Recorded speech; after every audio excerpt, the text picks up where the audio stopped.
আসসালামু আলাইকুম, সবাইকে স্বাগত জানাচ্ছি আজকের এপিসোড দেখার জন্য।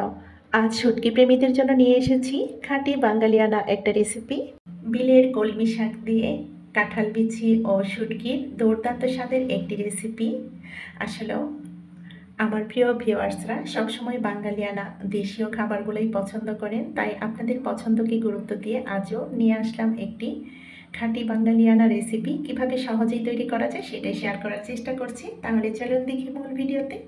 সবার প্রথম দেখতে পাচ্ছেন এখানে কলমি শাক। এই কলমি শাকগুলো কিন্তু একদম বিলের দেশীয় যে কলমি শাক সেইগুলো দেখতে পাচ্ছেন। এখানে লাল বর্ণ এবং সবুজ বর্ণ দুটোই আছে, একদম কচি, একদম ফ্রেশ ছিল। তো বাজার থেকে আনা হয়েছে। এইবার আমি এই আটিগুলো খুলে নিচ্ছি। এখানে 3 আটি আছে, দেখতে পাচ্ছেন একদম ডগা সমেত, দেখতে পাচ্ছেন একদম সতেজ, খুবই কচি।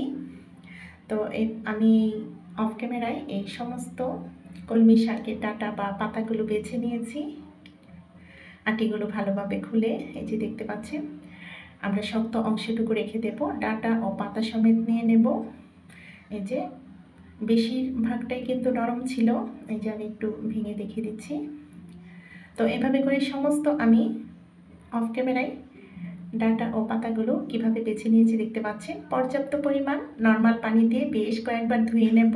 প্রয়োজন হলে কিন্তু একটু লবণ দিয়ে ভিজিয়ে রাখতে পারেন, যেহেতু বর্ষাকালের শাক অনেক পোকা টোকা থাকতে পারে, তাই আমরা ভালোভাবে ধুয়ে নিতে চেষ্টা করব। এবার একটা স্ট্রেনারে ঝরিয়ে রেখেছি, পানিটা যেন ঝরে যায়। এখন নিয়েছি এখানে হোমমেড শুটকি। এটা আমার হাতের শুটকি, আমার শ্বশুরবাড়ি থেকে যে মাছগুলো এসেছিলো অনেকগুলো, সেগুলো থেকে শুটকি দিয়েছিলাম। সেই শুটকিগুলো আমরা একটু শুকনো কলায় ভেজে নেব। চুলার আগুনটা কম রেখে, মাঝারি আছে রেখে আমরা শুকনো কলায় ভালোভাবে ভেজে নিয়েছি। খুব সুন্দর একটা সুঘ্রাণ আসার আগ পর্যন্ত ভেজে নেব লাল বর্ণ করে। তারপর আমি যেই পাত্রে টেলে নিয়েছিলাম সেটার মধ্যেই পানি দিয়ে দিয়েছি। এখানে কুসুম গরম পানি হয়ে গেছে, আপনারা চাইলে গরম পানি দিয়েও ধুয়ে নিতে পারেন। ভালোভাবে পর্যাপ্ত পরিমাণ পানি দিয়ে ধুয়ে একটা স্ট্রেনারে ঝরিয়ে নিয়েছি। আর দেখুন একটু লাল বর্ণ করে কিন্তু ভেজে নিয়েছি। এই কাজটি করলে কিন্তু একটা আষ্টে গন্ধ থাকে না, শুটকির গায়ের যে একটা আষ্টে গন্ধ সেটা কিন্তু চলে যায়। অবশ্যই এই কাজটি করে নিতে চেষ্টা করবেন। এবার চুলাতে একটা কড়াই বসিয়ে দিয়ে এখানে সয়াবিন তেল দিয়ে দিয়েছি। সয়াবিন তেলটা গরম হয়ে গেলে এখানে হাফ কাপ পরিমাণ পেঁয়াজ ও রসুন কুচি দিয়েছি। রসুনের অংশটুকু বেশি ছিল, দিয়ে ভেজে নেব। 1 মিনিটের মতো ভেজে নেওয়ার পর টেলে নেওয়া যে শুটকিগুলো ধুয়ে রেখেছিলাম সেগুলো দিয়ে দিয়েছি।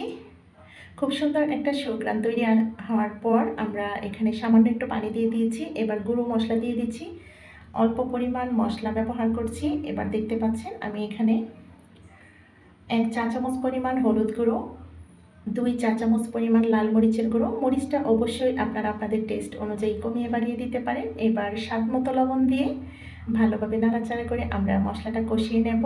পানিটা দিয়েছি এই জন্যই যেন পোড়া লেগে না যায় মশলাটা।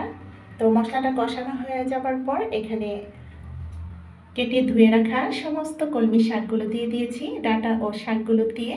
তারপর দিয়ে দিলাম এখানে কাঁঠালের আটি আর কিছু আলু দিয়ে ভালোভাবে মশলার সঙ্গে গামাখা করে নিয়ে একটু নাড়াচাড়া করে ঢেকে দিয়েছিলাম 5 মিনিটের জন্য। চুলার আগুনটা কিন্তু এই পর্যায়ে মিডিয়াম টু হাই ফ্লেমে আছে। শাক রান্না করার সময় অবশ্যই আমরা চুলার আগুনটা বাড়িয়ে রেখে যত তাড়াতাড়ি সম্ভব রান্না করে চুলা থেকে নামিয়ে নেব।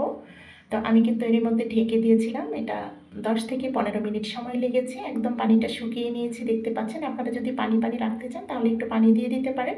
তো শাক যেহেতু অনেকটাই পানি উঠেছিল, এইভাবে করে আমি রান্নাটা করে নিয়েছি। এই পর্যায়ে চুলার আগুন বন্ধ করে দিয়েছি। আলহামদুলিল্লাহ, সাইডে দেখতে পাচ্ছেন একটু পোড়া পোড়া ভাব রেখেছি। শুটকি রান্নায় কিন্তু একটু হালকা পোড়া পোড়া হলে বেশ ভালো লাগে।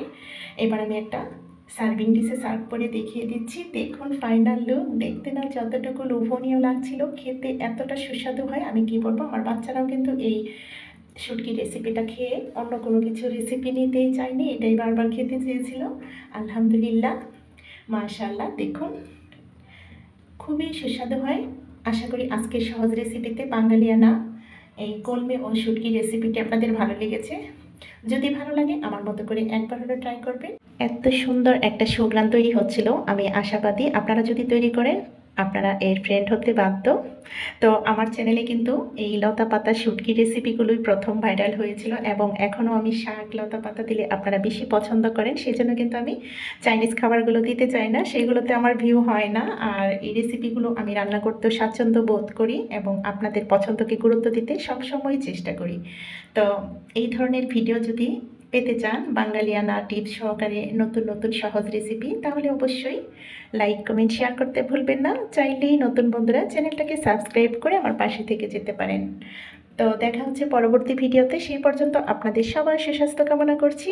আল্লাহ হাফেজ, আসসালামু আলাইকুম।